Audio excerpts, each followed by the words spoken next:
Hello, my name is Teresita Blanco, the Artsy sister, and today I wanted to talk to you about Baldur's Gate 4.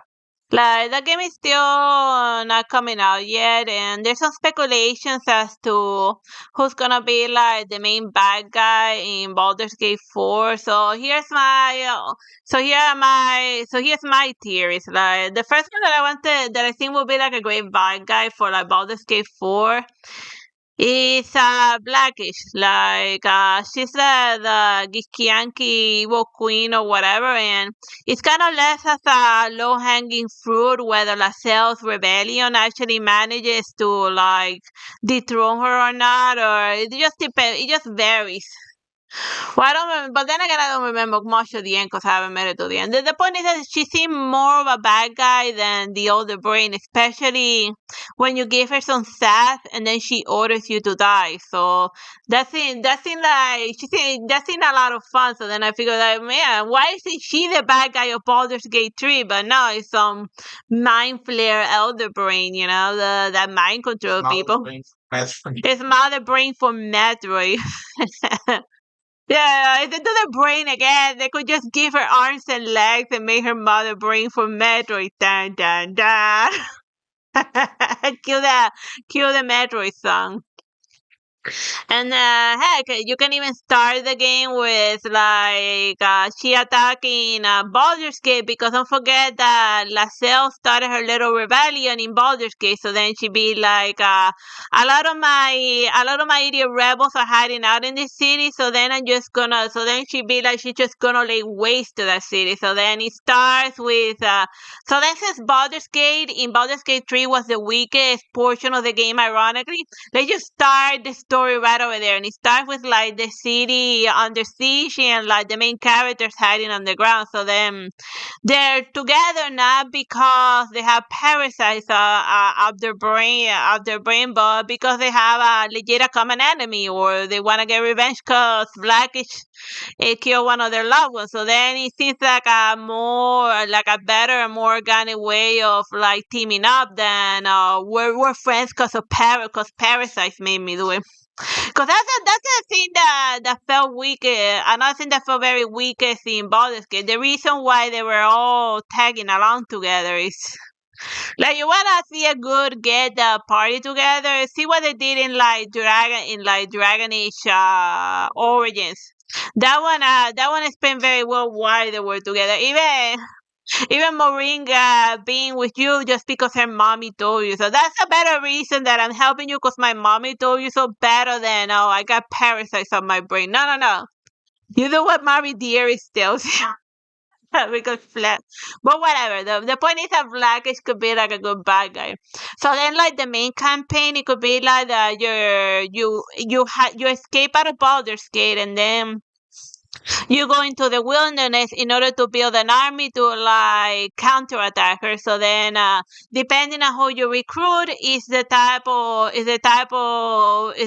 force that you have to fight her. But then she can recruit whoever you didn't recruit. So then you gotta think very well who you add into your dream team, because then the bad guy is gonna be the one who gets it. Like a perfect example of that being applied in a video game is in The Last Remnant, because the final boss, every remnant that you don't get in order to help you in battle, the final boss uses it against you. So if you try to like speed run that game, the final boss is gonna be completely impossible to kill, because all of the optional side stuff that you omitted made the final boss even more powerful than it was before. So they can add that weird obscure gaming mechanics to like Baldur's Gate 4. That whatever you leave behind on the wayside, Blackish can use it against you. So you really gotta comb through the map to like get everything, so the final boss doesn't become impossible. But then also, like, if you get some guy that, and also you can't like be a neutral. Like, this game should punish neutrality. Cause if you recruit the Selonite people, then the sharp people are gonna hate you, and vice versa. And if you keep switching sides too much, then nobody's gonna like you, because they don't trust your word. And a leader that's constantly switching about and stuff, is somebody that you don't trust. So yeah, that's the number one idea I have for like a final boss in for Baldur's Gate 4. The other idea is the beholder, like the big giant eyeball. Like in Baldur's Gate 3, you find just the tiny baby version of it, the spectator that partifies people into like, and then it like fights again, and then it uses those humans and whatever in order to fight against you. So like it's a mother brain type of creature. So then if you just wanna do the illicit mind control people again, you can just do it, but this time it's a giant eyeball. If you just want to do a little bit more of the same, just instead of a mother brain, it's a giant eyeball person. Crown of Carthus. With a crown, yeah, and put a fancy crown on top of it, because why the hell not? Because crowns be fun as all that. Also, it would also explain why his army came out of nowhere, because the beholder can be building up his army over long periods of time, and then he has his warriors in stasis, petrified until he needs him to actually go do battle. Because when it's petrified, it just completely frozen in time. So then you can have people like warriors from like various time periods of Baldur's Gate now as bad guys being controlled by the beholder. So if you wanna like use people from the old catalog of the Dungeons and Dragons mythos, just say that a beholder got to them, and now that's where they're fighting you, cause like big giant eyeball.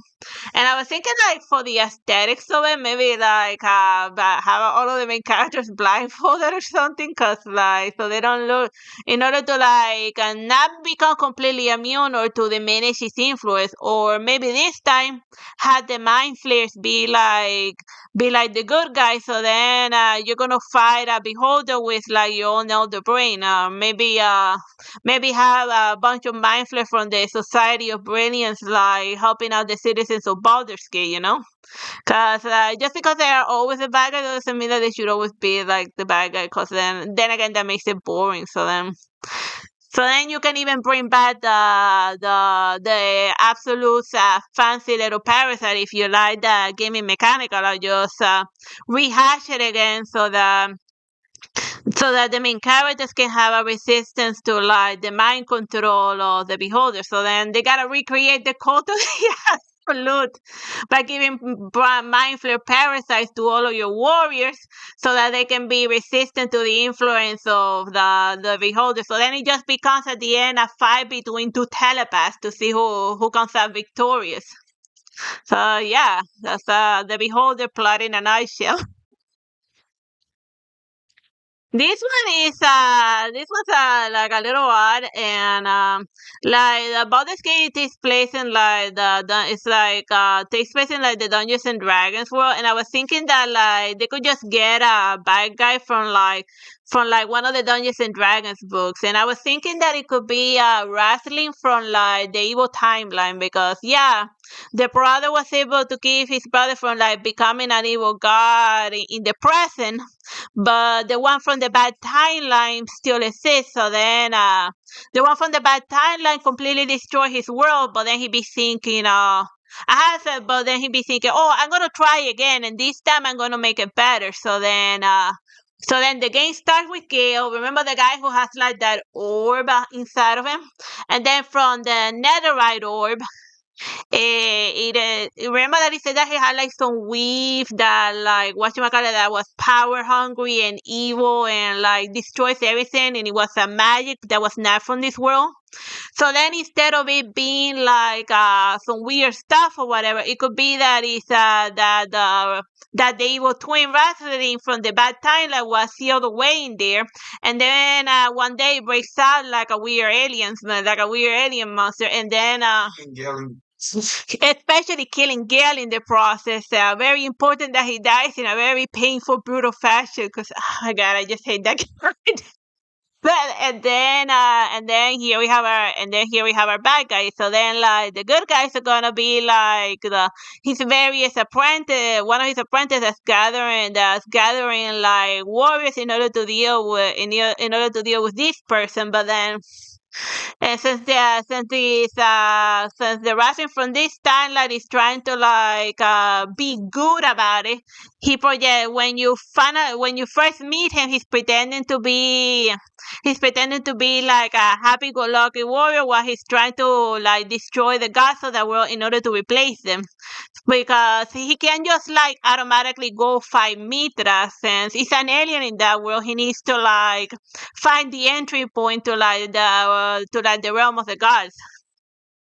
So then it could be like one of the allies that you recruit is actually like the final boss in disguise, a la Lesar Valles. But then the clue to it is that he introduced himself not as the wrestling, but as his brother. And then he says that he's there to stop his brother. But if you look at that character from up close, you're gonna see that his eyeballs have hourglasses. So that's gonna be the small hint that it's just they were brother pretending to be his twin. So then, Gate four. Baldur's Gate 4 Dragonlance edition.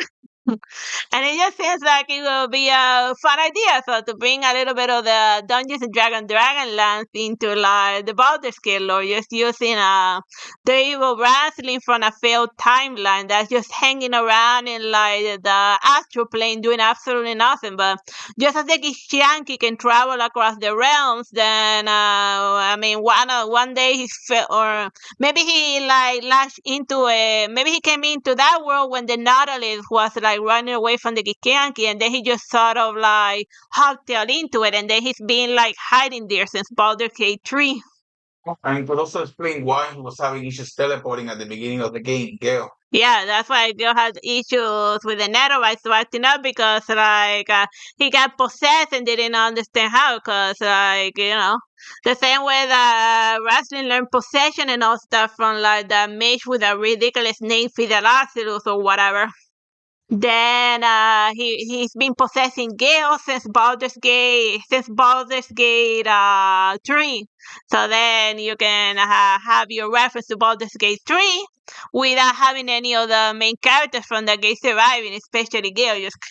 He just buys his time until it's right, and then he's doing the final boss is just trying to get into like the god realm and all that. But then you only find out that he's the final boss when like he often betrays you, and then the body morphs from like that being a warrior to like a magic user, and then that just came out of nowhere. Unless if you know the books, and then you notice that the eyeball is different.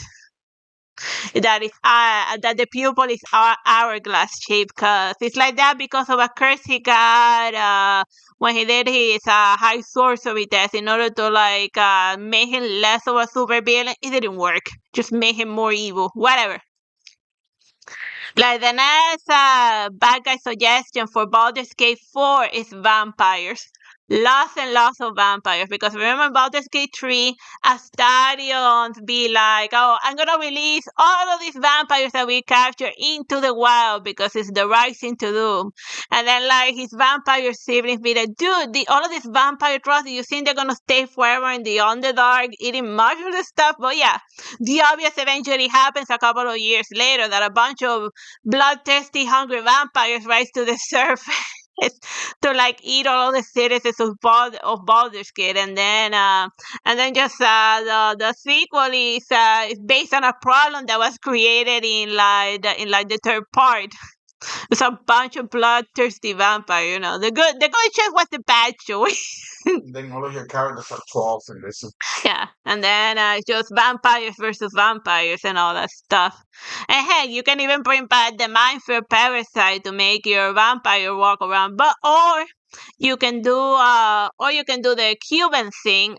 Cubans have the way that Cuban daywalkers work is that the vampires take a potion called Vampisor, and then it gives them the ability to walk outside in the morning. But the side effect of the potion is that it makes the vampire's power weaker. So then it's like a trade-off. You can either walk in the sunlight and be more human-like, or have stronger powers but get burned by sunlight. So then you gotta like, it could be like that you take it once per long rest, but then when you choose to take it make your powers weaker. But if you happen to be in like a dark shaded area, you can choose not to take the potion, and then your strength specs are stronger. So then that could be an interesting gaming mechanic, how you work your way around light and darkness. The enemy may use cast sunlight on you, and then And then yeah, and then you get shish kebab. So yeah, it will be an interesting game mechanic having the character via vampire troll that with a sunlight weakness. Ah yeah, and the last suggestion is all of the Baldur's Gate one that I had either played. Well, I only played 3, but that I heard of have always been about Baal in one way or another. So I think maybe this time instead of doing Baal, they can do Bual, which is the fish version of Baal, the murder code guy. So then, how the plot will work is your main character gets summoned back to his home in Baldur's Gate, but then like some weird stuff like going on and stuff, and then you can mix Baldur's Gate with the Call of Cthulhu or the Call of Bard, and then just have a lot of fish stuff happening there. Very fishy, weird business going on, and give everyone over there like a creepy cultist vibe, and then like the final boss will be just the ball. Like you putting all of the ball. yeah, and out of the balls, so just a lot of like just make it just make the fourth part extra fishy. And Baldur's Gate is like it's like a port city, so you can definitely make it all fish theme, and it'll work just fine.